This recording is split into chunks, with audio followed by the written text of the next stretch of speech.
Huwag naman po kayo ganyan magsalita.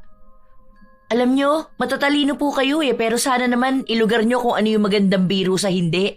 Matatanda na po kayo. Siguro naman alam nyo kung gaano kasensitive ang mga kabataan. Saka po, alam nyo ba kung ano yung 10-second rule? Kung hindi kayang baguhin ng isang tao sa loob ng 10 segundo, huwag na kayo magkomento. Kung tungkol lang yan sa muta, sa tinga, sa dumi, o gulo ng buhok o damit, pwede kayo magbigay ng komento kasi kaya yung ayusin ng isang tao sa loob lang ng 10 segundo. Pero kung may kinalaman sa timbang, itsura ng muka, kapansanan, o mga bagay na mahirap mabago agad, huwag kayong magsalita basta-basta. Ang lakas niyo pong mag-body shaming, lahat na lang kailangan yung punahin. Ang sinasabi namin dito mga biro lang. Hindi naman ibig sabihin na sinabi na namin yon. Panlalait na kaagad. Katuwaan lang, ikaw naman oh. Ang katuwaan po, hindi nagiging dahilan para bumaba ang kumpiyansa ng isang tao. Kung yun ang kinatutuwa nyo, malamang po kayo na talagang may problema. Minsan, ginagawa na lang ding katuwaan ng iba ang panlalait ng kapwa. Pero sadyang ang bawat biro ay nakakasakit sa iba. Yun din ang magbibigay ng leksyon sa mag-asawang walang ibang ginawa kundi ang manlait. Ano kaya ang kahahantungan nila kung parehas silang mapaparusahan? Magagawa kaya nilang tumanggap ng pagkakamali o habang buhay na lang nilang pagbabayaran ang parusang naipataw sa kanila? Melanie, tawag ka doon. Pumunta ka raw sa kusina. Po? Ako raw po? Hindi naman po ako marunong magluto Saka wala naman po atang lulutuin. Ang sabi kasi, ilalabas na raw ang lechon hindi ba ikaw yon? Kagatin mo na lang tong mansanas. Mukha ka nang mas mataba pa sa baboy. Ano ka ba naman, love? Natatawa naman ako. Grabe ka naman sa mas mataba pa sa baboy. Alam naman natin na napabayaan sa kusina tong pamangkin mo Yun na nga. Hindi ko akalain na may itataba pa pala yan. Ano Melanie, bakit hindi ka kaya mag-diet Baka kahit timbangan susuko na sa'yo. Hindi naman po ako ganun kataba. Saka alam nyo naman po na tabain ang lahi namin, di ba? Mahirap po magpapayat kahit na sinubukan ko na. May nobyo ka na ba? Wala pa po. Ay halata nga. Baka matakot sa'yo ang lalaki, dambahin mo bigla. Ay, siya, doon na nga kami at tawang-tawa na naman ako kapag nakikita kita. Napairap lang si Melanie habang paalis ang kanyang tiyahin. Ang mag-asawa naman, nakipag-usap sa mga kamag-anak nila. May pagsasama-sama sila na parte na rin ng tradisyon nila kada taon. Yun din ang araw na makikita nila ang mga kamag-anak na bihira lang din nilang makasama. Sa totoo lang, isa sa kinatatakutan ng mga kabataan ay ang makasalamuha ang mag-asawa na yon dahil lagi silang nilalait kahit na ano pa ang makita nila. Harap-harapan pa kung pagtawanan sila. Dalawa lang ang anak ni na Cecil at Danilo pero hindi nakadalo noong araw na yon dahil nasa ibang bansa. Maya-maya pa, nilapitan ng mag-asawa ang pamangkin ni Cecil na bagong panganak lang din. Ang cute ng anak mo, no? Medyo siya, mukhang tuta. Cute naman. Unang baby nyo kasi ng asawa mo aso, di ba? Bago ka nanganak. Kaya baka nalahian. Sinabi ng babae na mabalbon lang ang anak niya pero hindi naman ito mukhang tuta. Nainis na rin ito at umalis na. Hindi na nakipagtalo pa kay Cecil. Ang sensitive naman ng mga tao rito. Ganyan na ba mga kabataan ngayon? Baka kasi cellphone nila yan. Teka, si Mary Rose ba yon? Bakit ang pangit naman niya? Sa Facebook nakikita ko panay siya post na akala mo ang payat niya Yung pala mukha siyang butanding. Mukhang stress Dati ka mo siyang spoiled. Ngayon biglang expired. Maldita kasi yan Hayaan mo yan, di ko yan kakausapin. Baka mamaya mag-iiyak yan dyan. Tara na, kumain na lang muna tayo. Di ba yun ang pamangkin mong nagpailong? Sino ba yan? Si Mickey.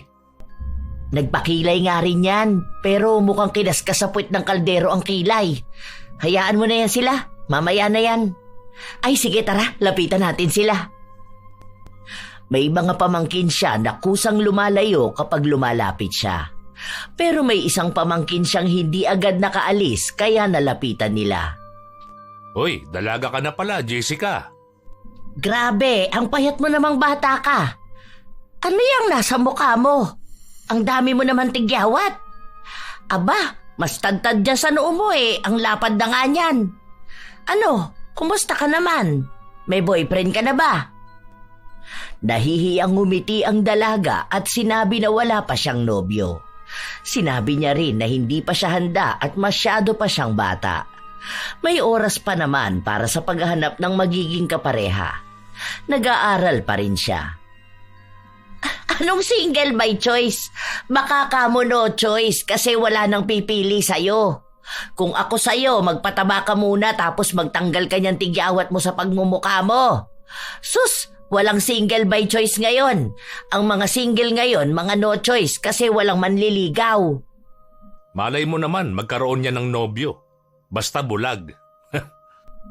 Kahit bulag, di mahahawakan ang mukha niya. Baka isipin nun, nagsyota siya ng semento na baku-bako. Magtaka ka bigla bakit sa mukha napunta yung kalyo. Nagtawanan ang mag-asawa. Malakas yun na nakapukaw ng atensyon ng iba. Mukhang alam na nila kung ano ang pinagtatawanan ng dalawa. Masaya lang naman sila kapag may ibang tao ang bumababa ang kumpiyansa. Nang matapos ang kasiyahan na yon, nagsiuwian na ang lahat. Wala na ring ibang kumausap sa dalawa kahit sa social media. Ang madalas lang nilang nakakausap ay si Melanie na lumapit na ulit sa poder ng ina. Nakapit-bahay lang din nila. Nandiyan na pala uli yung pamangkin mo? Yung butanding? Oo, dyan na ulit titira. Ewan ko, yun ang sabi sa akin. Kaya nga lumilindol kahapon kasi nakita ko siya nagtatakbo. Kapag pala magkasama sila ni Victor, tapos na. Dalawang buhala ba naman yun Oo, kapag kasama nila si Berna, ayun, mas kawawa ang payat na bata. Kung anong itinaba ng ate niya, siya namang ipinayat niya. Inuubusan ata ng pagkain kaya ganun. Payat nga siya, pero pabigat naman sa buhay. Oo nga no, hanggang ngayon wala pa rin yung trabaho. Ilang taon na siyang graduate, di ba? Work from home nga raw siya. Yun ang narinig ko. Anong work from home? Di ba nurse ang tinapos niya? Paano niya gagamutin ng pasyente? Sa Facebook ba? Video call sila? Aba, malay ko sa kanya. Bahala siya. Sinabi ko nga sa kanya na patulong siya kay Bunsoy para mapunta rin siya sa ibang bansa. Kaso wala naman natang plano sa buhay. Hayaan na natin sila. Buhay naman nila yun. Nagpatuloy ang mga araw at tila ba ang nagiging libangan na lang ng mag-asawa ay ang panlalait sa mga nakikita nilang tao. Kakilala man nila o hindi. Kahit pabata o matanda, walang ligtas sa kanila.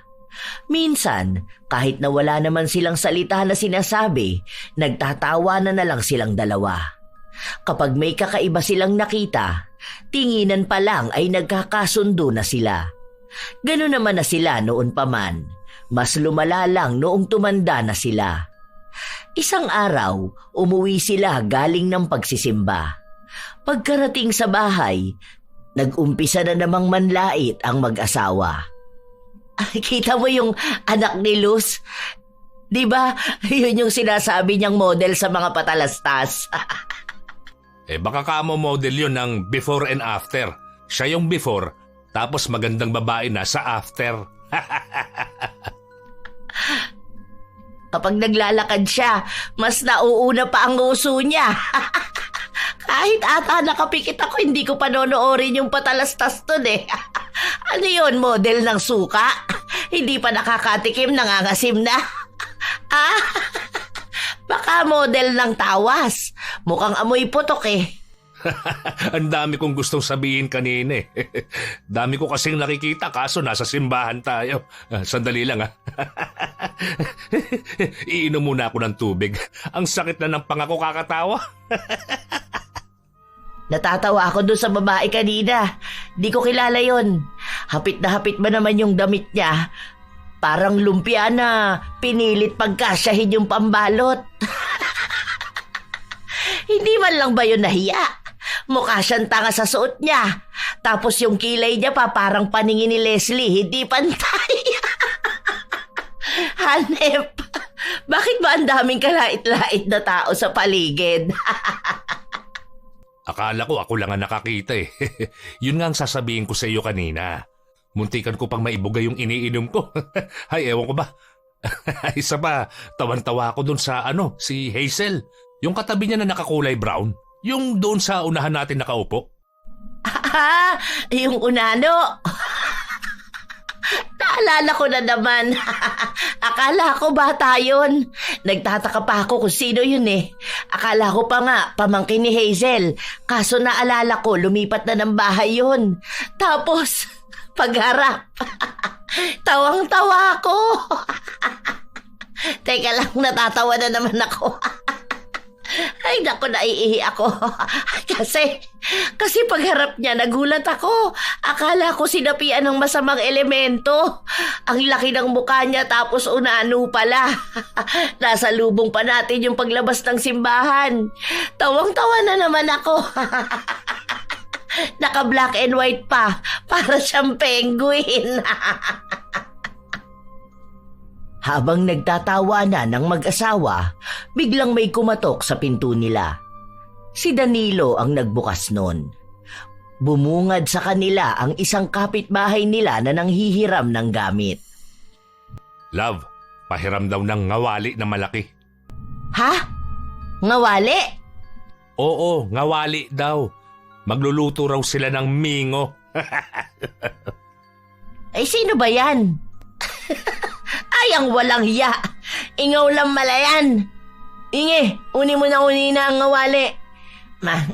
Mengi ang umingo mamaya Humagalpak na naman ng tawa ang dalawa. Natawa na lang din ang kapitbahay nila dahil sanay na ito sa pagbibiro ng mag-asawa. Mabuti na lang din at hindi siya mabilis mapikon. Ilang araw pa ang lumipas, may mga bago silang ginagawang biro. Meron din naman na mga luma na at paulit-ulit na lang. Isang hapon, nagsasampay si Melanie sa labas ng bahay nila, nakita siya ni Cecil. Masarap magluto, mama mo, no? Opo, lagi naman po, di ba? Halata kasi sa'yo eh, lalo kang tumaba ngayon. Panty mo ba yung nakasampay na yan? Aba, parang pwede ko na yung gawing duster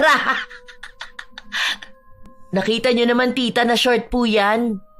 Akala ko panty mo na yan eh. Pero sure ako yung panty mo pwede ko nang gawing duster. Sige po, kung diyan kayo masaya. Ang sensitive mo naman.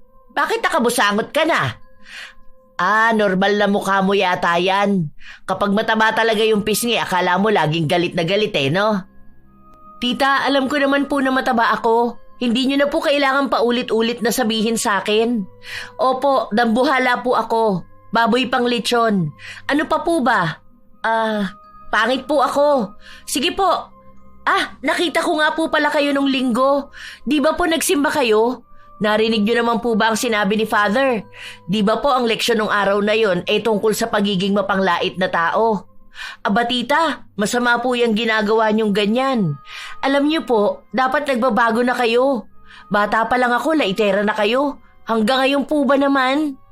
Aba Melanie, hindi panlalait itong ginagawa ko. Nagbibiro lang ako kapag nagsasalita ako. Hindi ko naman akalain na masama na pala yun para sa inyo. Tita, masama po talaga ang puna sa mga nakikita mo. Kapag nakakita ka ng mataba, ipangangalandakan mo pang mataba. Tapos kapag kasama mo si Tito Danilo, parehas kayong manlalae tapos tawa kayo ng tawa. Kapag nakakita kayo ng payat, kung ano-ano tinatawag nyo. Pinagsasabihan nyo sila ng tingting. Lahat ng napapansin nyo, nilalait at pinagtatawanan nyo. Huwag po ganun Matanda na po kayo. Dapat ngayon palang nagpapakabait na kayo eh. Paano kayo kukunin yan ni Lord? Basta alam kong wala akong ginagawang masama. Sa totoo naman na nakakatawa ang makakita ng kakaiba, di ba? Kahit naman hindi ako. Makita ko palang na may mataba, matatawa na agad ako eh. Hindi po yun normal, tita. Iba-iba po ang pinagdaraanan ng mga tao. Kaya wag na po kayo maging dagdag sa insecurities nila. Hindi lang physical na itsura ng tao ang pinupuntiryan nyo eh. Pati na rin pag-aaral nila at desisyon sa buhay. Pati na rin pala trabaho. Akala nyo po ba hindi ko alam yun? Narinig ko kayo na pinagtatawanan nyo si Ate Mau kasi katulong lang siya sa ibang bansa. Tapos kapag kamo nasa Pilipinas, akala niya Miss Universe siya na pinapansin ng lahat. Sus, di ka lang pinapansin eh. Hay, ewan ko sa'yo. Nagpapatawa lang naman ako tapos ang OA mo na. Ang mga kabataan ngayon hindi na pwedeng biruin, sumasama ka agad ang loob. Ang sensitive. Hindi gaya nung panahon namin. Naiinis na umalis si Cecil sa harapan ng kanyang pamangkin. Sinabi niya yon sa kanyang asawa pero dinaan na lang ni Danilo ang lahat sa pagpapatawa. Mga biro na silang dalawa lang din naman ang natutuwa. Ilang araw pa ang lumipas, palagi pa ring nag-uusap ang mag-asawa tungkol sa mga tao sa paligid nila. Isang hapon, nagpapahangin ang mag-asawa matapos nilang makitang dumaan ang isa nilang kakilala. Nagtawanan na naman sila kahit na hindi pa naman sila nag-uusap. Kapag talaga nakikita ko yung si Julia, naaalala ko yung ngipin niya. Ang bata pa niyan pero bungal na. Wala na talaga lahat ng ngipin niya, no? Mas malala naman si Beverly. Hindi lang ngipin ang absent sa kanya. Pati yung buhok niya. Kahapon, nasa pilahan ako ng Mercury. Aba, gulat ako siya pala yung nasa unahan ko. Ang laki ng poklat sa ulo eh. Naaalala ko na naman. Ano ka ba? Tawang-tawa na naman ako ngayon. Nagulat pa nga ako noon kasi nagpariband siya. Tapos paghawi ng buhok niya may poknat pala. Ang laki talaga, dito pa sa gitna. Biniro ko ano pa ipapariband sa kanya. Bilang na lang ata ang buhok niya Nagalit ba naman? Ang sabi sa akin meron daw siyang ano ba yon? Alopecia ata yon. Basta yung naglalagas daw ang buhok. Sa nakakatawa naman talaga makakita ng poknat, di ba? Nagalit nga sa akin. Ang sabi ko ba naman sa kanya lagas na ang ngipin, lagas pa ang buhok. O tapos, nagalit din sa'yo. Hindi na mabiro. Hindi naman siya kagandahan. Naalala ko nga sa kanya si Paring Bintoy sumalangit nawa. Di ba yung hairline nun mataas din? Lolo niya yon, di ba? Kako sa kanya, sa susunod niyan, yung noo niya parang pwede nang ipantapat sa araw. Magre-reflect pabalik. Ang kintab pa naman kapag walang buhok. Ang sakit na naman ng pangako katatawa. Ay, hayaan na natin sila. Pero natatawa pa rin talaga ako. Hanggang sa sumapit ang gabi, tawa pa rin ang tawa ang mag-asawa. Wala silang ibang ginawa kundi balikan ang paulit-ulit na kwento ng mga taong nakilala nila. Kinabukasan, maaga silang gumising dahil may kasal silang pupuntahan. Hindi pa nga dapat sila imbitadong dalawa, pero dahil ang mga magulang ng babaeng ikakasal na ang nagsabi sa kanila, nagpunta sila. Galante kasi ang mag-asawa kapag may mga ganyang okasyon. Pamangkin nila ang ikakasal kaya bumili rin sila ng mamahaling regalo. Malaking pera din ang naisip nilang isabit kapag magsasayaw na ang bagong kasal. Pagdating pa lang nila ng handaan, nakita na nila ang ilan sa mga kamag-anak nila at kamag-anak ng napangasawa ng kanilang pamangkin. Nakita mo na ba yung asawa ni Carmi? Kanina, tinuro sa akin. Ano? Kumusta naman ang itsura? Maganda yun si Carmi Siguro naman maayos-ayos naman yung napangasawa niya. Ay nako, hindi naman sa panlalait dahil masama yun Akala ko nung unang kita ko tagahakot ng basura. Yung kulay ng balat niya mukhang hindi naman totoong mayaman. Mukha panlibagin, aba. Kilala ko na. Yung pala yun. Hindi yata mapili sa lalaki ang pamangking mong yun Mukha nga. Hayaan na lang natin. Buhay naman niya yan Nagpatuloy ang oras. Masaya naman ang lahat. Nagkaroon ng mga biruan pero halos lahat sila ay abala sa espesyal na araw na yon. Hanggang sa may napansin na naman ng mag-asawa. Sa likuran lang din nila nakaupo si Melanie na naririnig ang usapan nila at ang biruan. Oh, bakit gano'n naman maglakad yun? Para siyang tikbalang na nakunan. Naunahan mo ako. Yan nga rin yung sasabihin ko eh. Nakita ko na yan kanina nung pumunta ako sa baryo. Ang sabi, kapatid yata ng groom. Nakita ko rin kasi siya kanina nagpapapicture. Kapatid ng groom? Aba, mukhang iba-iba ata ang katangian nila. Kaya naman pala umaaraw at umuulan kanina. May tikbalang pala na ikinasal. Sana naman wag maging ganyan na magiging anak nila, no? Baka lumagana pa mga tikbalang dito sa atin. Sakupin na nila ang sangkatauhan. Tita, mawalang galang na po ah. Naririnig ko kasi ang pinag-uusapan nyo. Maawa naman po kayo sa tao. Halata naman na may sakit yan kaya ganyan maglakad. Kita rin na hindi pantay ang paan niya, di ba? Nako, hindi ko naman siya nilalait. Dinidescribe ko lang naman siya ah. Hindi po pala panlalait yung sabihan yung tikbalang na nakunan. Katuwaan lang naman. Hindi ko naman sinabi sa kanya, di ba? Ikaw na lang ang nakikinig, ikaw pa ang nasasaktan. Makitawa ka na lang kung natatawa ka. Hayaan mo na, love. Kumain na lang muna tayo. Baka kung saan na naman mapunta tong usapan nyo na ganito eh. Hindi ka mananalo sa pamangkin mo. 3 tao ang bilang ng katawan yan eh. Ay, grabe naman kayo, Tito. Imbis na kayong umawat kay tita, nagtandem pa talaga kayo sa panlalait, ano? Kung ako sa inyo, tigilan nyo na tong kalalait nyo ng ganito. Maawa na lang kayo sa ibang tao. Kasi kahit yung kapansanan nila talagang pinupuntirian nyo pa. Hindi naman dapat ganon. Dapat nga may isa sa inyo na matino. Yung pipigil kapag may isa na sobra na sa panlalait. Naku, wag kang plastic dyan. Para bang hindi ka nanlalait ng tao ah. Parang hindi ko alam na lahat ng tao may taglay na panlalait sa katawan. Pinagtatawa na ng ibang tao. Ako po, tita. Sige po, inaamin ko po na mapanlait akong tao. Pero ako kasi nilulugar ko naman.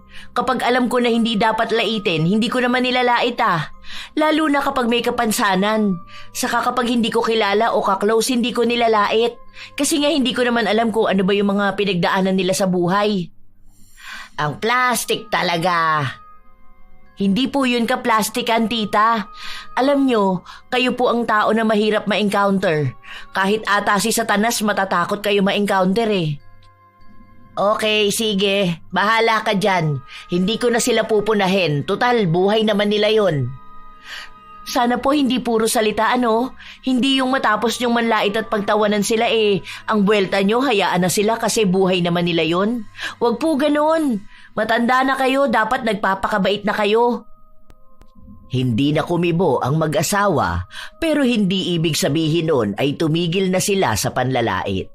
Kapag may nakikita silang kakaiba, wala silang ibang ginawa kundi ang tumawa. Minsan, may ilan na nakikisabay ng tawa sa kanila, kaya ang akala nila ay tama na ang kanilang ginagawa. Lumipas pa ang ilan pang mga araw. Nasa labas ang mag-asawa, kumukuha ng padala ng mga anak nila. Mag-grocery na lang muna tayo, tapos yung laundry kunin na rin natin. Bukas na lang yon. Ang sakit ng balakang ko ngayon eh. Tingnan mo yung ulo ng bata. Parang oktagon. Puro kanto. Ha? Saan? Ayun oh. Yung nakakulay blue na bata. Ayan. Sa unahan ng babaeng buhaghagang buhok. Ay, hala. Oo nga no. Bakit naman ganun ang ulo niyan? Parang nung baby pa ata yan na sobrahan yung doktor sa pagsampal sa kanya. Pinagtawanan nila kahit ang bata. Hindi lang naman yun dahil ilan na rin ang nakita at nasa lubong nilang naging sentro ng mga biruan. Hanggang sa makauwi na sila sa kanilang bahay, ganun pa rin ang ginagawa nila. Sa totoo lang, ilang beses na ring may nakarating sa mga anak nila na sumbong tungkol sa panlalait nilang mag-asawa. Pinagsasabihan naman sila pero bilang matatanda na sila, wala silang ibang pinakikinggan. Hindi rin naman sila matiis ng mga anak nila kaya nagpapadala pa rin ng pera ang mga ito. Kahit na hindi naman, may ipon sila at kada buwan ay may natatanggap sila. Mayaman ang mag-asawa. Mabait kung lalapitan at hihingian ng tulong. Ang ayaw lang ng mga tao sa kanila ay ang paraan nila ng pananalita at panlalait. Walang pinipiling oras. Kapag pakiramdam nila gusto nilang tumawa, pagtatawanan nila ang anumang makikita nila. Kinabukasan nun, nasa labas na naman si Cecil. Wala ang kanyang asawa dahil ito ang lumabas para bumili ng pagkain nila. Nakita ni Cecil ang isa niya pang pamangkin na kasama ni Melanie. "Oh, Nika, kumusta ka na? Tagal na kitang hindi nakikita ah. Tumaba ka ata. Hindi naman ganyan ang katawan mo noon, di ba? Ah, baka dahil kasasama mo yan sa pinsan mong to. Ano, sinasama mo bang tumambay sa kusina yang si Nika?" "Tita, may pikos kasi yan si Nika kaya nadagdagan ng timbang niya. Hindi na nga yan gaanong kumakain dahil may mga bawal din sa kanya." "Ah, akala ko naman kasi tambay kayong dalawa sa kusina.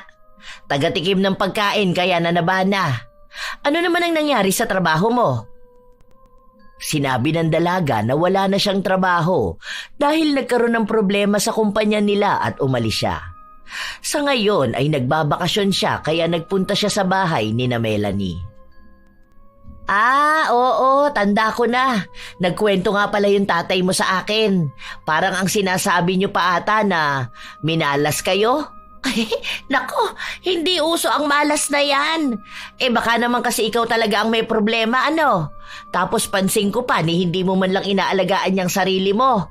Basta ang payo ko sa'yo, huwag kang magpapakataba maigi, ha? Kapag mataba pa naman, mababaho. Tingnan mo yung pinsan mo. Kahit multo, hindi yan susundan dahil ang asim."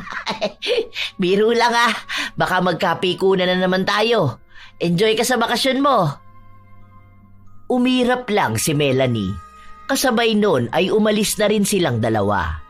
Habang nagpapatuloy ang mga araw, palaging nagtatagpo ang landas ni na Cecil at pamangkin niyang si Melanie. Para bang silang dalawa ang laging nagkakabangga. Kung ano ang pagbibiro ng ginang, siya namang kontra ng pamangkin. Isang araw, magkasama silang mag-asawa sa bahay. Linggo, katatapos lang nilang magsimba nung mga oras na yon. Nakasabay naman nila sa pag-uwi si Melanie. Siguro, pang 2 tao na lang ang ibayad natin. Abay, kawawa naman ang driver, ang baba na nga ng tricycle niya. Tapos baka bigla pang maplatan. "Hindi na lang po ako sasabay, Tito. Sa iba na lang ako sasakay." Nako, huwag ka nang magtampo. Wala ka nang masasakyan. Kita mo naman ang dami naghihintay oh. Panigurado ako niyan, wala rin naman magsasakay agad sa'yo rito. Ang kaunti lang ng pumaparada at dumaraan sa sasakyan oh. Dito ka na sa loob. Hayaan mo, okay lang yan. Kaysa naman maglakad ka tapos matagtag pa. Baka pumayat ka niyan. Tiniis na lang ng dalaga ang mga birong hindi nakakatuwa. Kahit nasa biyahe sila, panay pa rin ang biro ng kanyang tiyahin na katabi niya sa loob ng sinasakyan nila. Panay siya tawa sa mga bagay na hindi naman sana nakakatawa para kay Melanie. Sa mga lumipas na araw, walang pagbabago sa mag-asawa. Kung ano ang nakasanayan na nilang biro, yun ang ginagawa nila. Hanggang sa isang araw, may isang pamangkin nila ang nakituloy sa kanila. Mag-aaral ito at hindi nila kayang kumuha pa ng uupahang bahay. Dahil 2 lang naman ang mag-asawa sa bahay nila, sila na mismo ang nagpresenta na doon na lang patuloyin. May mga kumokontra pa nga kay Junjun, lalo pat alam nila kung ano ang ugali ng dalawa.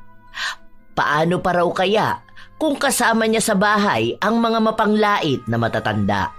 Pero wala naman siyang ibang pagpipilian dahil walang kamag-anak na handang magpatuloy sa kanya. "Dito ka na lang magkwarto. Malinis na yan. Kwarto yan ng Kuya Uning mo. Pero sa December pa naman yun uuwi." Boy, naengkanto ka ba? Kasi ang mukha mo parang mas magaspang pa sa ugali namin eh. Nauso lang ang tigyawat.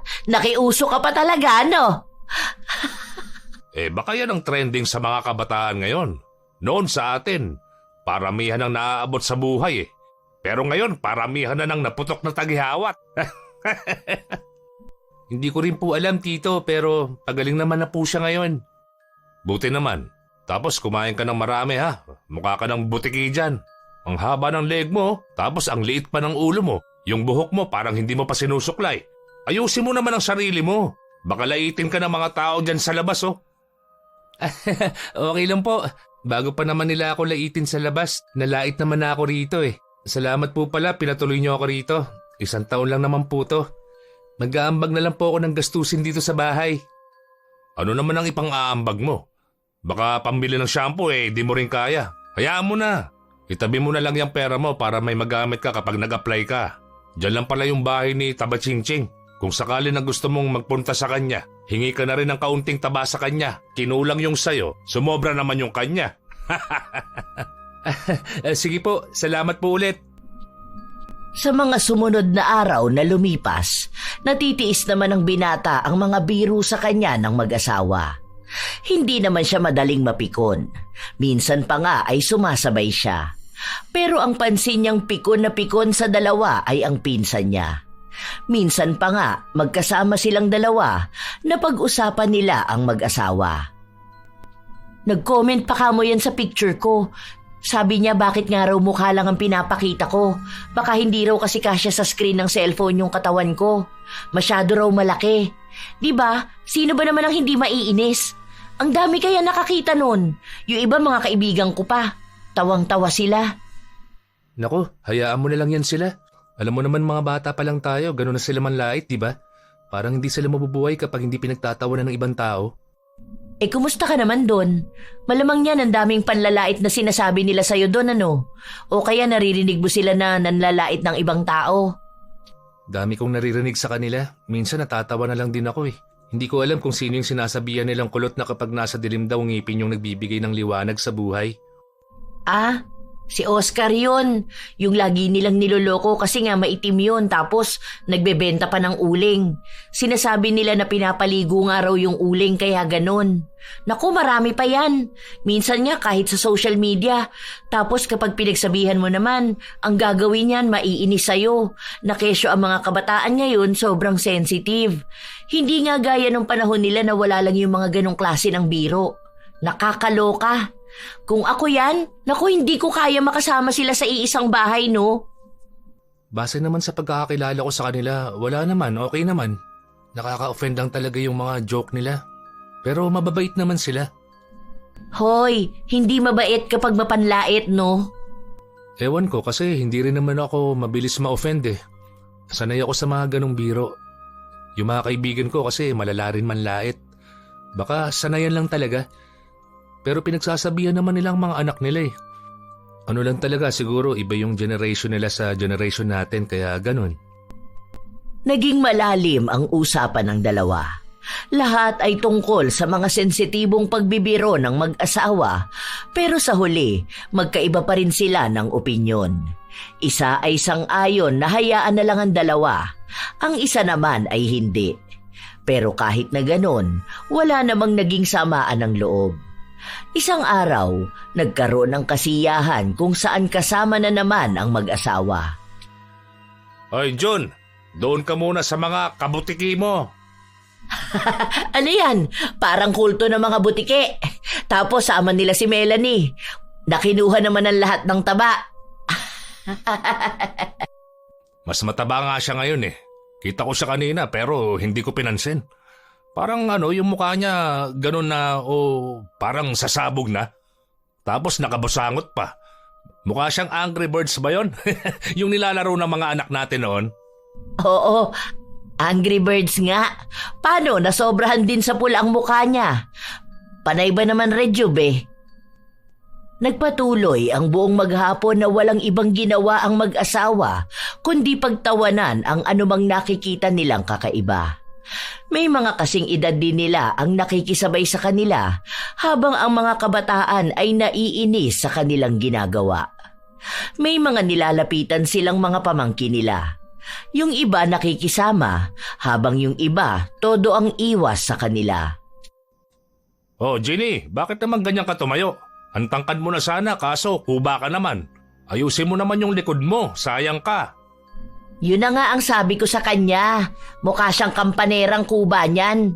Ayaw naman niyang makinig. Nakaka-offend daw ang biro ko kanina. Totoo lang din naman ang sinabi ko sa kanya.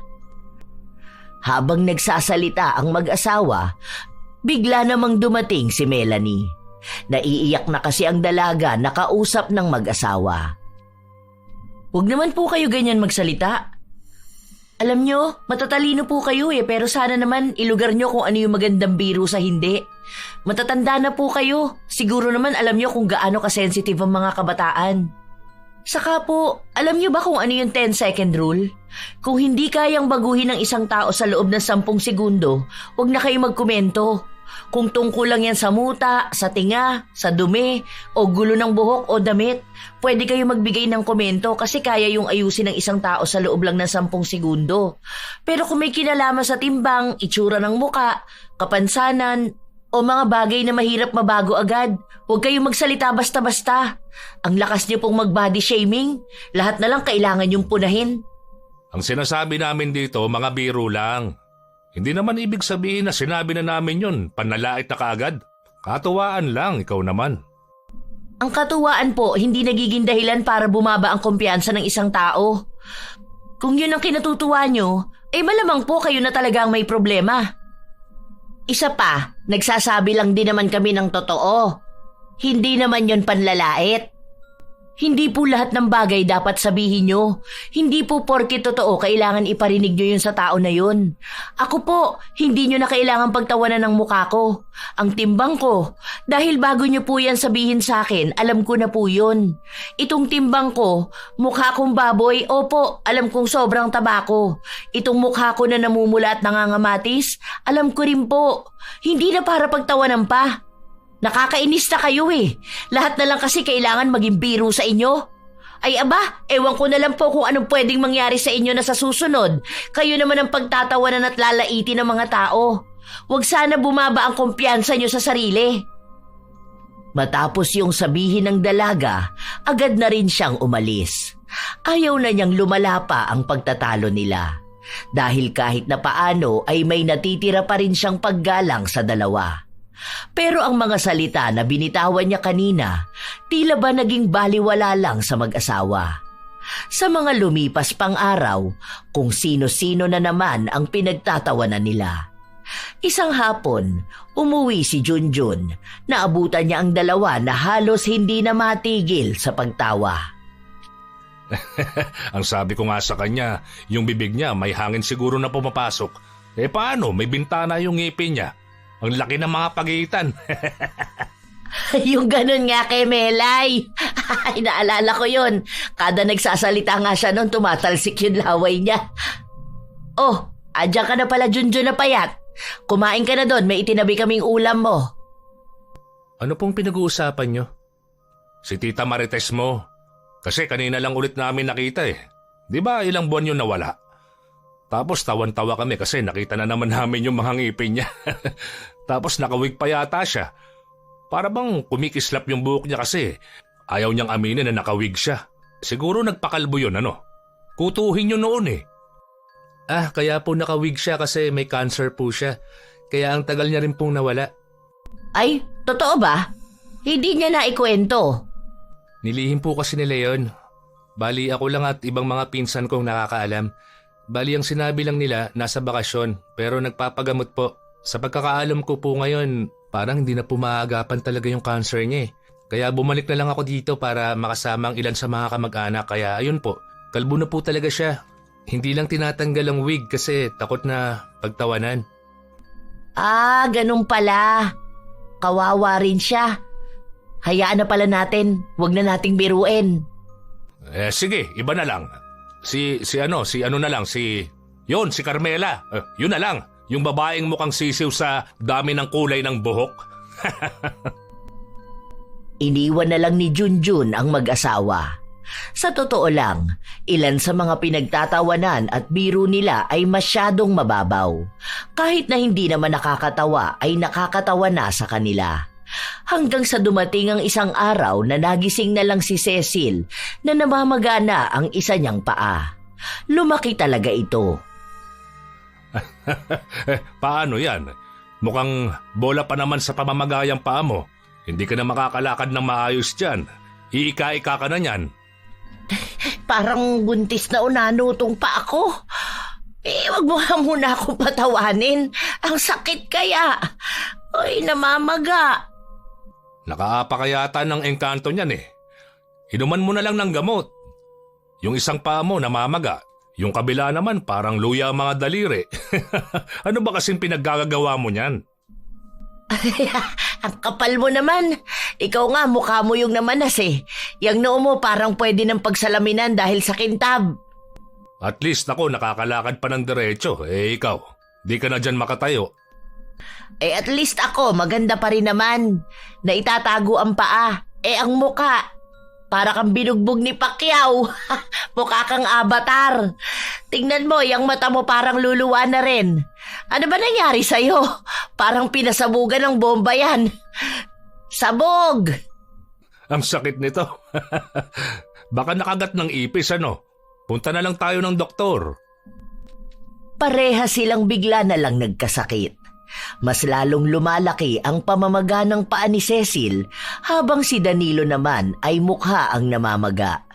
Ang mga mata niya ay lumalaki.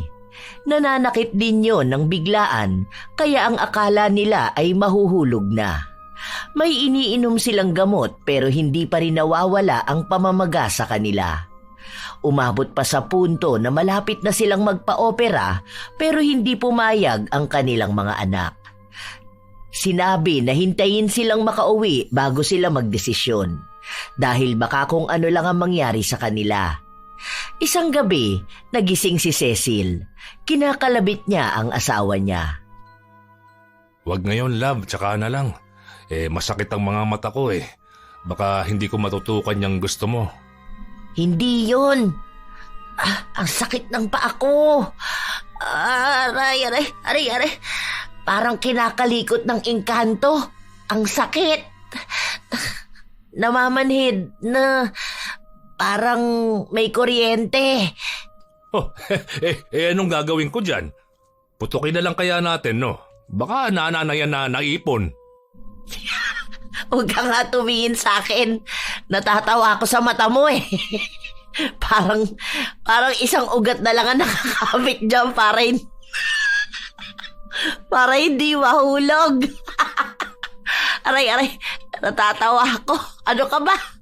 Aray, sakit ng paa ko. Ano bang gusto mo? Saan ako titingin? Alangan naman dito ako sa likod mo tumingin para di mo makita ang mata ko. Di mas lalo kang natawa niyan. Mukha naman akong baliw na nakikipag-usap sa hindi nakikita. Tingin nga ako ng paa mo. Ano ba yan? Parang sobra naman ang pamamagaan yan. Tapos yung mga daliri mo, ang liliit pa. Huwag ka nang magulo. Patawa ka ng patawa sa akin eh. Nasasaktan na nga ako. O sige, kukuha muna ako ng gamot. Saan ba nakalagay? Ang laki na nga ng mata mo, hindi mo pa makita. Andyan lang yun. Bilisan mo naman na, ang sakit na kaya nito. Hindi ko naman kaya yan ng mabilisan. Matanda na ako eh. Aray, ang sakit na rin ng mga mata ko. Teka nga lang, hindi na kasi nakakakita ng sexy eh. Sexy pala ha? Aray, kapag sinipa ko sa'yo tong paa ko, naku, tanggal yung mata mo. Hindi mawari kung nais bang tumawa ng dalawa o iiyak sila sa sakit na nararamdaman nila. Dinadaan na lang nila sa tawanan ng lahat dahil kahit naman uminom sila ng gamot, hindi sila gumagaling. Isang linggo ang lumipas, laging nasa bahay ang dalawa. Pero kahit na ganon, hindi pa rin maalis sa kanila ang panlalait sa mga nakikita nila sa social media. Hey, tingnan mo tong picture ni Carlita. Para siyang kinulang ng bakuna nung bata pa siya. Tabingi yung uso eh. Ayan ka na naman. Tawa ka na naman ng tawa niyan. Mamaya, sasakit na naman yung paa mo. Huwag ka nga titingin sa akin. Natatawa talaga ako sa mata mo. Doon ka. Tumalikod ka sa akin. Mukha kang zombie na... Mukha kang zombie na vegetarian. Aray. Sumakit na naman ang paa ni Cecil sa katatawa niya. Kasabay naman nun ay sumakit din ang mata ng kanyang asawa sa katitingin ng mga nakakatawang litrato. Kahit na mas ramdam nila ang sakit, pinangunahan na lang nila ng tawa. Ilang oras lang din naman ay bumalik na sa maayos ang pakiramdam nila. Ibig lang sabihin nun, balik na naman sila sa paghahanap ng lalaitin. Meron na palang boyfriend si Melanie. Tingnan mo ito. Boyfriend niya yan? Si Shrek yan, di ba? Ano yan, Shrek at Fiona? Bagay sila niyan. Bigatin ng pamilya na mabubuo nila. Literal na happy big family. Ang bibigat eh. Paano yan? Kawawa naman yung kama niyan. Baka magiba. Akala ko mataba na siya eh. Mas mataba pa pala yung pipiliin niya. Sagana yan sa handaan. Imbis na tag-isang paper plate, magiging tag-isang bilao. Timbangan mismo ang matatakot sa kanila. Ano ba yan? Tawang-tawa na naman ako. Teka nga, bibili muna ako ng pagkain natin. O, dito ka na muna ha. Ala ka naman sumama ka pa sa akin. Baka bukas pa tayo makauwi niyan eh. Hindi ka na makakalakad dyan. Hindi pa nanganganak yung paa mo. Baka naglilihin na yan ha. Animal ka, binati mo na naman. Sasakit na naman to mamaya. Ay, ingat ka sa labas ha. Huwag kang yuyuko, baka mahulog yung mata mo. Wala si Junjun nung mga oras na yon, kaya sila lang mag-asawa ang magkasama. At wala silang pagkain sa bahay. Bilang si Danilo lang ang may kakayahang lumabas, siya na ang bumili ng kanilang makakain. Habang nasa labas siya, nakasabay niya pang bumili ng pagkain si Melanie kasama ang kaibigan nito. Kaya pala nagbebenta sila rito ng alamang. Meron pala tayong manggang bisita. Buti, hindi ka nahihirapan yan, be, ano? Siguro kapag nag-aaway kayo ng kapatid mo, isa lang ang binibigyan na kutsilyo sa inyo. Eh kasi yung baba mo palang patalim na eh.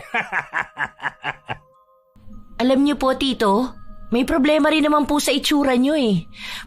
Mukha po kayong adik na sumabog yung mata kasi laging dilat. Paano ba naman kasi hindi yan halos luluwa? Wala naman kayong ibang ginawa kundi ang tumingin sa itsura ng ibang tao. Siguraduhin niyo po muna na perfect kayo bago kayo manlait, ha? Hoy, nandiyan ka pala, Melanie. Pasensya ka na ha. Akala ko sinigang na butanding eh. Hindi pa ako kumakain. Nauta na kaagad ako eh. Kumusta na ba si Shrek? Sinong Shrek? Di yung boyfriend mo. Ikaw si Fiona, di ba? Hindi yun si Shrek. Yan ang hirap sa inyo eh. Dapat mas malala pa dyan ang dinaranas nyo para naman hindi na kayo makapanlait ng ibang tao. Tara na nga, mamaya na lang tayo bumili ng ulam. May taong nakakainis dito. Kung makapanlait, akala mo kung sino. Ganun talaga, yung may kapansanan pa ang malakas mamuna ng ibang tao.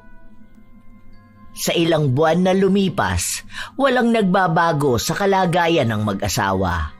Gusto na rin umuwi ng mga anak nila pero sadyang abala sila sa trabaho ng mga panahon na yon at hindi nila maiwan. Isang hapon, magkasama sa sala ang mag-asawa. Nagtatawanan sila at nag-aasaran nung umuwi si Junjun. Ito na po yung pinabibili niyong ulam. Kanino mo yan binili? Doon ba sa apo ni Aling Bebang? Yung sa panguna babae?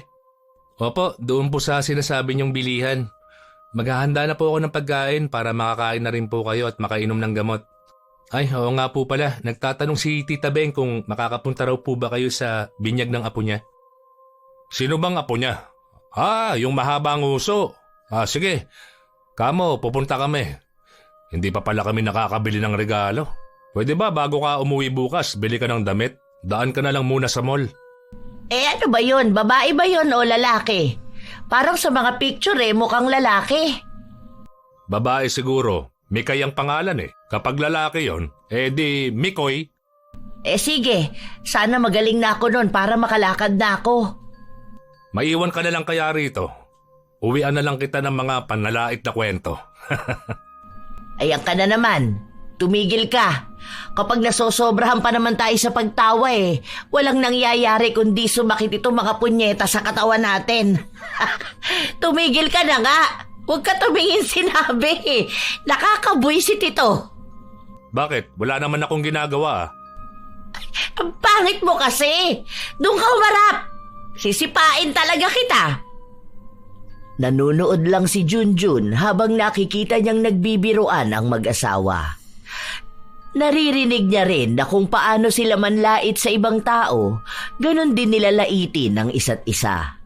Mukhang naiintindihan na niya kung bakit ganon ang ugali ng dalawa. Na nasanay sila sa laitan kaya akala nila ay yun din ang biro na kayang tanggapin ng ibang tao. Nung sumapit na ang araw ng pupuntahan nilang binyag, lumala ang pamamaga ng paa ni Cecil. Umaga pa lang ay namimilipit na siya sa sakit, pero sumama pa rin siya sa dalawa. Lola, dito ka na muna ha. Kukuha ako ng pagkain mo. Hoy, ang kapal ng kalyo ng mata mo ah. Anong lola? Mas matanda ka sa akin. Tingnan mo, uugod-ugod ka na nga. Naka-wheelchair lang ako dahil hindi ko maiapak tong paa ko. Kapag ako talaga nainis sa'yo kahit masakit tong paa ko, tanggal yung mata mo kapag sinipa kita. Ay, tita, yun pala ang anak ni na Tito Hiro. Alin dyan? Ang daming bata eh. Hindi ko yun masyadong kilala. Ang labo rin ng mata ko. Lumililaw lang to kapag may lalaitin ako. Yun po, yung naka-green. Teka lang, tawagin ko po. Mahiyain din po kasi yun. Naiwan mag-isa si Cecil. Pero kahit na hindi siya makalakad ng maayos, gumagala naman ang mata niya sa paligid. Natatawa na siya kahit na hindi niya pa nasasabi sa asawa kung ano ba ang kanyang nakikita. Mag-isa lang siya pero halos lahat na ng tao na nadaanan ng mga mata niya ay may panlalait na agad. Ang pangit naman nun. Akalain mo yun may makalumang tao pa pala sa panahon ngayon. Parang nahukay sa bundok eh. Parang kahit anong buo ng araw mo kapag nakita mo yon, sira na agad ang buhay mo. Grabing kapangita naman yun. Isa pa tong bakla na to. Parang tikbalang na nakadress. Parang sirang gamit na ayaw pang itapon. Ano ba naman ang mukha ng mga ito? Binyag ba to ng engkanto at mga pangit na nilalang ang imbitado? Mali ata tong napuntahan ko ah. Ayun pala yung amoy putok kanina. Kung nakakalakad lang ako, bibili ko ng tawas at deodorant, bibigay ko talaga sa kanya para gamitin niya ng sabay. Malayo pa lang nanununtok na ang amoy. Maya-maya pa, bumalik si Junjun kasama ang pinsan niyang si Toto. Mag-isa pa rin nung mga oras na yon si Cecil, kaya umaasa si Junjun na wala siyang ibang maririnig na panlalait. Ay, si Toto na ba yan? Bakit naman ganyan ang itsura niyan? Parang napalitan ata sa ospital yan ah. Ang pangit ah. Mukhang baklang ulit ba? Sure ka ba na si Toto yan? Hindi naman kahawig ng mami at daddy niya. Ang pogi at ang ganda nung dalawa, tapos ganyan. Baka nga napalitan yan ano? Kasi nagkasunog nun sa ospital eh. Tapos baka iba yung naibigay sa mami niya. Si tita naman di na lang pinalampas ang bata. Dapat di nyo na lang po sinabi yung ganyan. Baka mamaya mawalan po ng tiwala sa sarili to eh. Ay bakit? Nagsasabi lang naman ako ng totoo ah. Yun ang nakikita ng mga mata ko. Sige po, doon na lang po muna kami. Hindi na naghintay pa ang binatilyo na magsalita ang kanyang tiyahin dahil umalis sila at nagtungo sa mga pinsan nila. Nang makarating sila doon, ang pinag-uusapan ay sina Cecil at Danilo. Naiinis sila kung bakit inimbitahan pa ang dalawa kahit na alam naman ng lahat kung ano bang ugali ang meron sila. Nakakasira lang daw sila ng araw na dapat ay kasiyahan para sa lahat. Buti nga hindi yan makalakad ngayon. Malamang yan kapag nakakalakad, ay nako, kawawa talaga tayo. Iisa-isahin yan lahat ng insecurities natin. Sasabihin kayo niya na mukhang engkanto. Akala mo naman ang ganda niya. Tapos si Tito Danilo naman, mas malala naman yung manlait. Parang kahit next life mo hindi mo makakalimutan. Ikaw ang kasama nila sa bahay, Jun. Ano ganap nila doon? Ganun pa rin naman, panay pa rin sila lait kung kani-kanino. Pero madalas sila nang nalait sa isa't isa. Nung nakaraan nga, tinawag ni tita si Tito na tarsier na puyat. Tapos ayun, magtatawanan lang silang dalawa. Babawi naman si Tito. Tapos maya-maya nun, mag-iiyakan naman sila sa sobrang sakit ng nararamdaman nila. Para naman pala silang baliw niyan. Oo, baliw talaga, literal. Pero naaawa ako sa kanilang dalawa eh. Lalo na, lilipat na rin ako ng bahay. May nakita kasi akong upahan na mura lang tapos malapit pa sa school. Nahihiya na rin kasi ako eh. Hindi ako nagbibigay ng kahit na magkano sa kanila tapos nakikitira pa ako. Oh, bakit naman ikaw pa mahihiya at maaawa sa kanila? Sila nga tong makasalanang tao. Isipin mo yun, kung ano-anong panlalait ang sinasabi nila sa ibang tao. Saka tama lang yung nangyayari sa kanila na ganyan, no? Alam nyo, ito sa akin lang to. Kasi ako yung nakasama ko talaga sila ng matagal na panahon sa isang bahay eh. Matagal na yon kahit wala pang 1 taon. Kasi wala naman sa inyong kayang tumagal kahit 1 araw, di ba? Pansin ko lang, kung tutuusin, kung talagang titingnan at kikilalanin natin sila tito at tita, makikita natin na tingin ko yun ang paraan nila para makalimot sa lungkot eh. Makalimot sa lungkot? Hindi naman malungkot yung dalawa na yan. Kita mo kahit na walang nakakatawa tawa sila ng tawa. Tapos lahat na lang biro sa kanila. Lahat talaga ng makikita nila kahit na wala namang mali. Hahanapan nila ng pwedeng ilait. Ganun ba kalala? Pansin ko kasi iba yung biro nila eh. Kasi di ba ibang generation nila. Pansin nyo, mga matatanda ang madalas na tumatawa sa kanila, di ba? Kasi sila yung nakakagets. Parang ano yan eh. Alam nyo nung panahon nila, naging normal ang body shaming. Normal yung pagkakaroon ng palayaw na base sa kapansanan nila. Tulad ni Tito Arnold. Di ba ang palayaw sa kanya, Arnold Pungkol? Tapos ang lambingan nila asaran. Kasi parang noong panahon nila, wala silang sapat na kaalaman. Yung trauma nila nagiging biro para hindi maging masakit. Yung epekto nun sa emosyon nila, parang bitbit pa rin nila hanggang ngayon. Di ba? Iba talaga ang definisyon ng biro noon eh. Kumpara ngayon na aware na mga kabataan, kaya iba na yung nagiging takbo ng mga biruan. Alam naman nating mali, alam ko rin yun. Nakakainis naman talaga. Pero feeling ko kapag natutukan na ipaliwanag sa kanila yon, maiintindihan nila yon. Makikita nila kung ano yung mali. Kung ano yung pagkakaiba ng biro sa panahon nila at biro sa panahon natin. Kaya hirap din akong ma-judge sila minsan eh. Masama sila magbiro, oo. Pero hindi sila masamang tao. Hindi nakakibo ang mga kausap ni Junjun. Para bang mabilis din nilang naunawaan kung ano ba ang nais na iparating ng binatilyo. Ilang araw pa ang lumipas, palala ng palala ang nangyayari sa dalawang matanda. Hindi na nakakakita si Danilo habang si Cecil naman ay hindi na makakilos. Hindi na sila makalabas ng bahay. Nasa loob na lang sila ng kwarto madalas. Halos minu-minuto rin naman kasing sumasakit ang kung ano sa katawan nila. Naghahanap din ng tamang panahon si Junjun kung paano siya magpapaalam dahil aalis na nga siya sa poder ng tiyahin at tiyuhin. Hanggang sa isang umaga, habang sabay-sabay silang kumakain. Nganga ka. Ayan. Ang laki ng bibig mo para kang isda. Nguyain mo yan maigi ha. Baka mamaya sumakit na naman ang tiyan mo. Napakabaho mo pa namang umutot. Parang may gera palagi eh. Sabog kong sabog. Pagkain ba to? Baka mamaya ginagaya mo yung prank sa TikTok ha? Wala akong malasahan. Oh, grabe ka naman, love. Wala nga tayong tissue. Anong ipapakain ko sa'yo? Isa pa, hindi mo rin naman nakikita. Ayos na yun. Yan, sa sobrang sama ng ugali mo, nauna ka nang nabulag. Wala ka nang makikita na sexy na babae. Panay ka kasi noon sa TikTok eh. Ayan, karma mo na yan. Ginagamit mo kasi yung mata mo sa panlalait din ng mga tao. Ngayon, bulag na ako. Baka naman takbuhan mo ako ha? Ay, hindi ka nga pala nakakalakad. Paano ka nga naman makakatakbo ano? Gapang-gapang ka na lang, ganon. Hay, kapag ikaw sinipa ko dyan, malalaman mo talaga ang hinahanap mo. Malaki tong pa ako, lalagapak talaga dyan sa kakapiranggut mong katawan. Tita Cecil, lilipat na po pala ako ng bahay. May nakita po akong upahan. Mag-working student din po ako, kaya may magiging allowance po ako. Sa susunod na linggo, lilipat na po ako.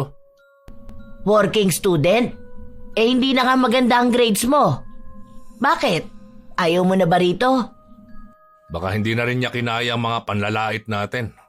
O baka iba na talaga ang ugali natin, ano? Hindi ka rin namin masisisi. Hindi lang naman ikaw ang unang tao na nagkaganyan dahil sa amin. Hindi naman po sa ganun. Nahihiya na rin po kasi ako sa inyo eh. Saka kaya ko naman po kasi yon. Matanda na rin po ako. Ayaw ko po umasa sa ibang tao kahit sabihin pa po na kamag-anak ko. Wala naman po akong problema sa inyo eh. Sadyang desisyon ko na lang po talaga ito. Siya. Sige, kung yan ang pasya mo. Bukas, isend mo sa akin ang GCash mo. Magsesend ako ng pera. Pang-allowance mo na lang din. Mahirap ang walang pera ngayon. Baka mamatay ka sa gutom. Baka maging dilat lalo yung mata mo. Ang payat mo na nga eh. Baka mas malala pa sa butiki ang maging kamukha mo.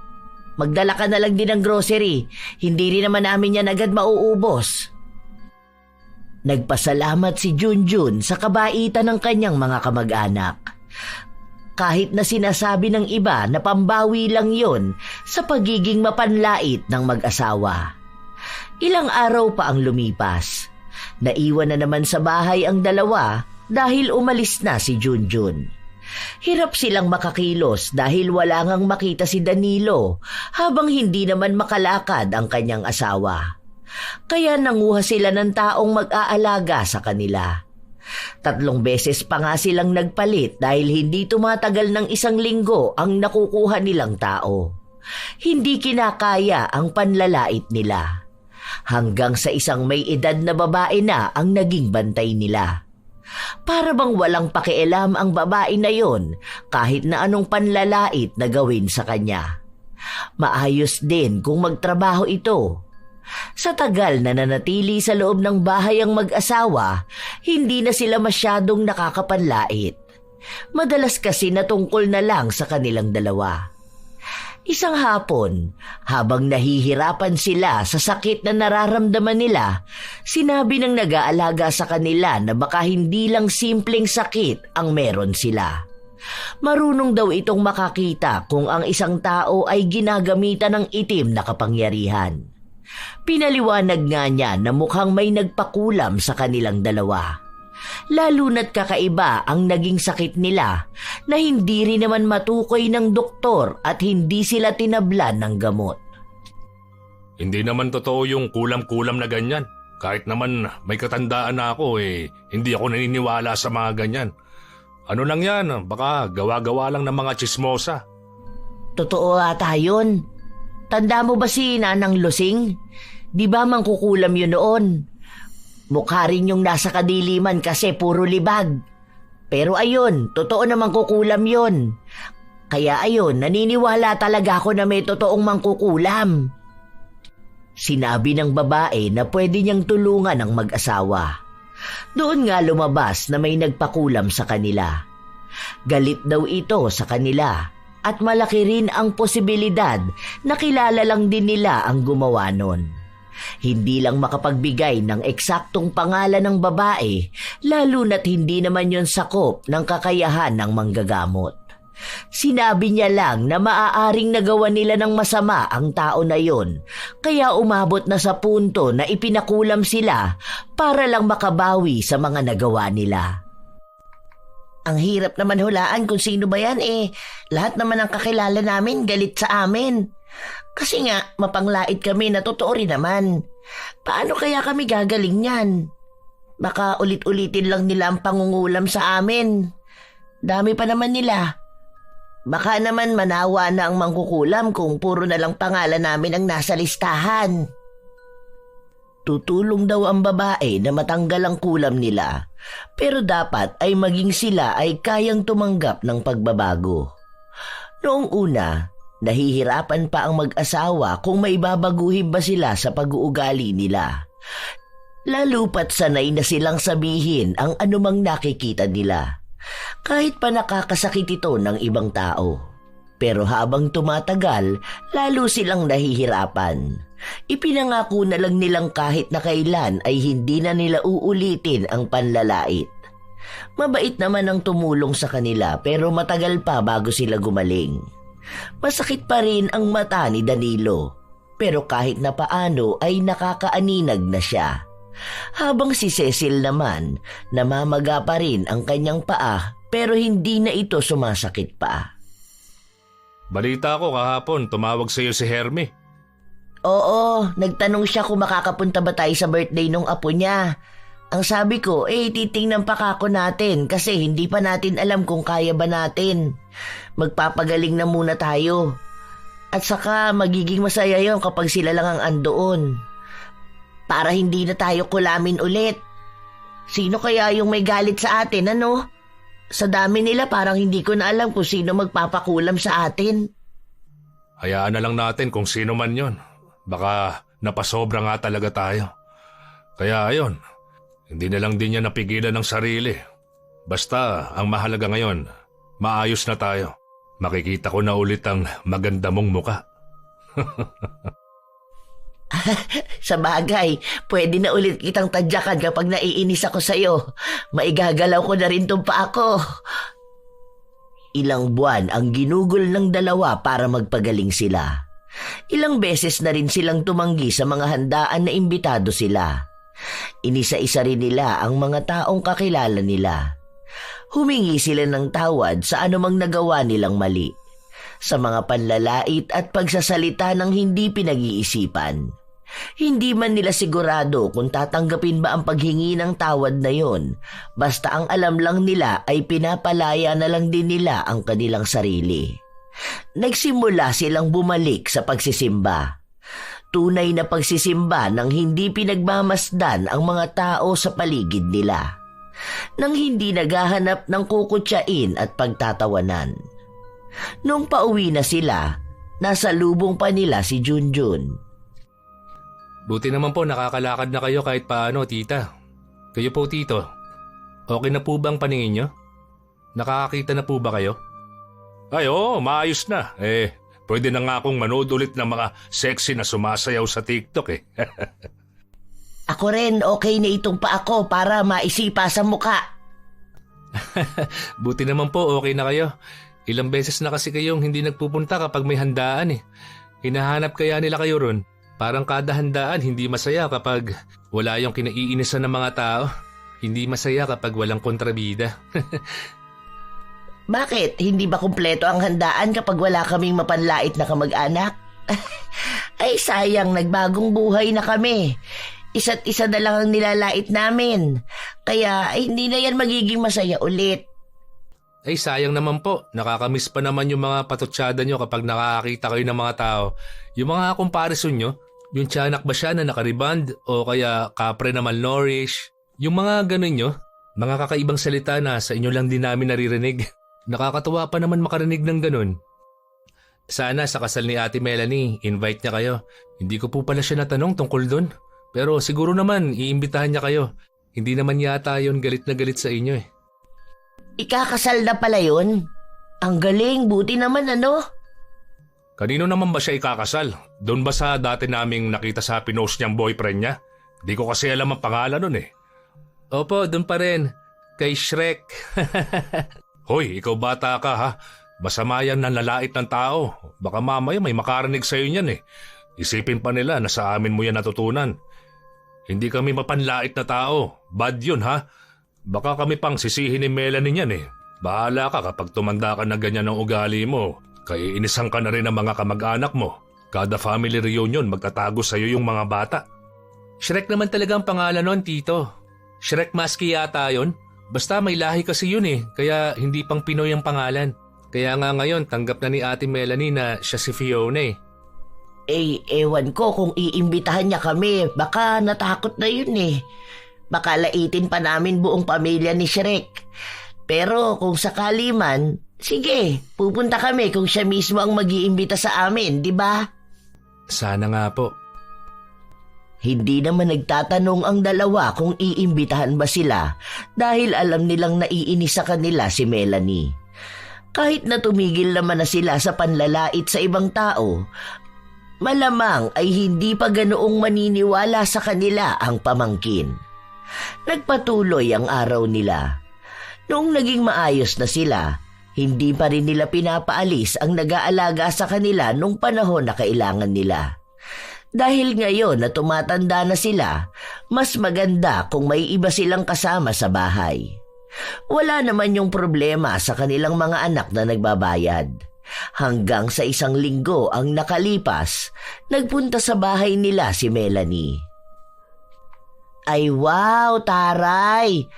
Parang sumisexy ka ata ngayon. Ano, sarado na ba ang kusina nyo? Baka sira ang kalan kaya di makakain masyado. Numinipis ka ng konti. Hindi na masyadong lumilindol kapag naglalakad ka. For the first time narinig ko rin mula sa inyo na sexy ako. Salamat po. Pumunta talaga ako rito para magbigay ng invitation sa kasal namin ni Shrek. Oh, bakit ka tumatawa? Wala naman kaming sinasabing joke ah.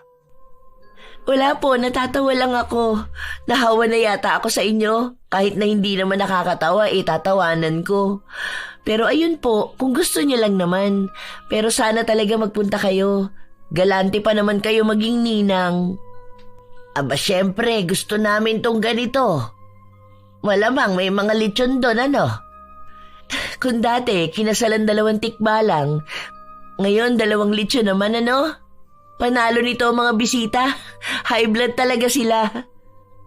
Oy, hindi ako ang nagsabi niyan ah. Sa'yo na galing yan. Baka mamaya sabihin niyo na naman ang lalait na naman kami. Nakikitawa lang ako sa sinabi mo. Tapos na ako dyan sa ganyan. Tahimik na muna ang buhay namin. Tama nang kami na lang ang naglalaitan. Okay lang po, tita. Alam ko naman po. Saka yung mga joke nyo kasing iba parang ngayon ko lang natatanggap. Kaya ngayon lang ako natatawa. Minsan pala funny rin kayo. Kaya lang mas marami yung nakakainis moment. Buti na lang inimbitahan mo kami. Nasabi na rin to ni Junjun. Pero hindi naman kami pwedeng pumunta ng walang invitation. Baka magulat kayo, bigla na lang kaming umaakyat sa gate. Ang boring naman kapag wala kayo. Kapag may handaan, kayo ang unang hinahanap. Parang wala kaming kaiinisan kaya wala kaming pag-uusapan. Kasi kapag may nilait kayo, malamang may pag-uusapan din kami. Boring pala kapag walang masamang tao. Grabe ka naman. Buti na lang nagbagong buhay na kami. Baka bigla kaming kunin ni Lord. Itong tita mo na lang ang nilalait ko. Paano? Tamad maligo. Kaya ayun, amoy lupa siya. Alam mo yung lupang kahoy na aparador? Ganon ang amoy niya, kaya ayaw kong tumatabi sa kanya eh. Hoy, mas grabe ka naman sa akin, ano? Ang baho ng bunganga mo. Kapag natutulog tayo, akala ko utot ka ng utot. Yung pala, yung bunganga mo yung naaamoy ko. Pasalamat ka, labi-dubs kita. Ayan na naman sila sa landian na yan. Sige na po, alis na ako. Nagdala lang talaga ako ng invitation eh. Gusto ko kasi na andun talaga kayo. Hindi pa naman masaya kapag hindi kayo nakikita ng mga kamag-anak natin. Oo nga pala. Total, andito ka na. Bati-bati na tayo ha. Kung may nasabi man ako na nakasakit sa'yo, alam ko na marami kaming nasabi hindi lang sa'yo, pati na rin sa ibang kamag-anak at hindi kamag-anak. Kaya humihingi ako ng pasensya. Alam mo naman kapag ganitong edad, matatanda na, akala mo hindi nakakasakit ang biro. Parang kailangan laging intindihin. Kahit na alam naman namin na mali na yung biro, tinutodo pa rin namin. Kaya pasensya ka na ha. Pasensya na rin po kayo kung nasasagot ko kayo o kaya naiinis ako sa inyo. Sorry din po kung may nagawa ako mali sa inyo. Sana po naging lesson na lang din itong lahat sa atin. Masaya naman ang manlait minsan, pero may mga lait din na nakakasakit eh. Masaya po kayong kasama. Magaganda naman ang mga biro nyo kahit na hindi panlalait sa iba. Sana po makarecover na rin kayo at makasama pa namin kayo sa maraming family reunion at okasyon. Nagkaroon sila ng maayos na usapan. Nagkapatawaran at nagkaroon ng pagtanggap. Marami na ring nakausap ang mag-asawa na hiningian nila ng tawad. Pero naging misteryo kung sino ba ang nagpakulam sa kanila. Pero hindi naman na nila inalam. Hindi na rin sila bumawi sa tao na yon kahit na sinabi na sa kanila na pwede naman nilang balikan ng kulam. Gusto nilang maging payapa na lang ang lahat. Kung may nakagawa sa kanila ng mali, alam din naman nilang nakagawa sila ng mali sa tao na yon. Humingi na lang sila ng tawad sa ibang tao. Kasabay nun ay nakikitaan sila ng pagbabago. Marami ang hindi naniniwala na kaya nilang panindigan ang pagtikom ng kanilang bibig sa panlalait, pero nagawa nila. Dahil sa ganong ugali ay nakasundo rin nila ang mga pamangkin nilang iniiwasan sila noon. Hanggang sa lumipas pa ang ilan pang mga taon, maraming handaan ang naganap na imbitado sila. Kada may handaan ay sila nga ang isa sa hinahanap dahil masaya silang kasama. Hindi katulad noon na hinahanap para mataguan. Sa pangyayari na yon sa buhay nila, alam nilang marami talaga silang natutunan. Na ang pagbibiro hindi dapat nakakasakit sa iba.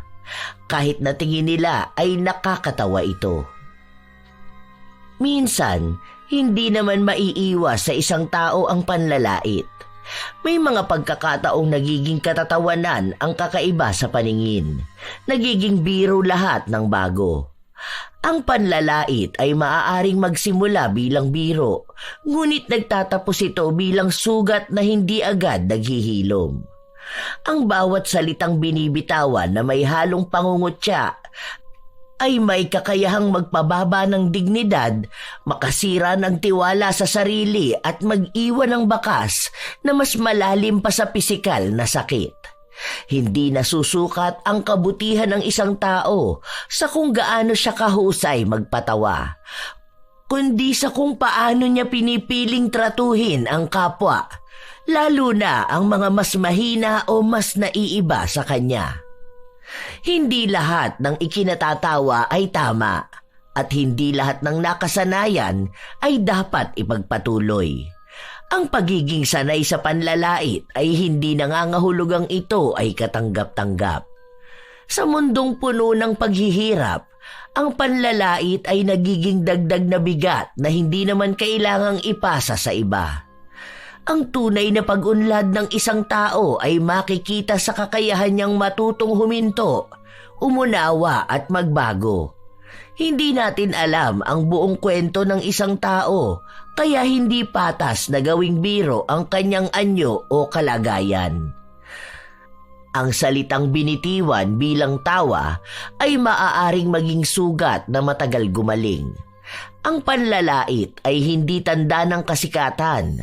Ito ay kakulangan ng pangunawa. At ang biro lang ay hindi kailanman sapat na dahilan kapag may nasaktan na. Sa huli, ang respeto ang tunay na sukatan ng pagkatao, hindi ang kakayahang mang-insulto. Tandaan na kung may pagpipilian sa pagitan ng pagiging nakakatawa o pagiging makatao, piliin ang pagiging makatao.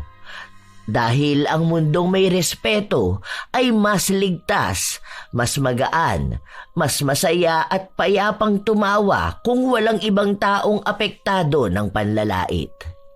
Minsan naman talaga may mga panlalait na nagbibigay ng tuwa sa bawat tao.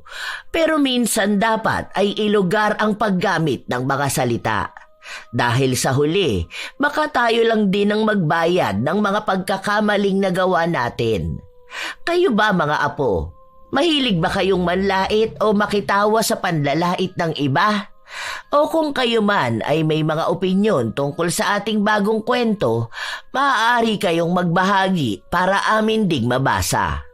Naway may magandang aral kayong natutunan.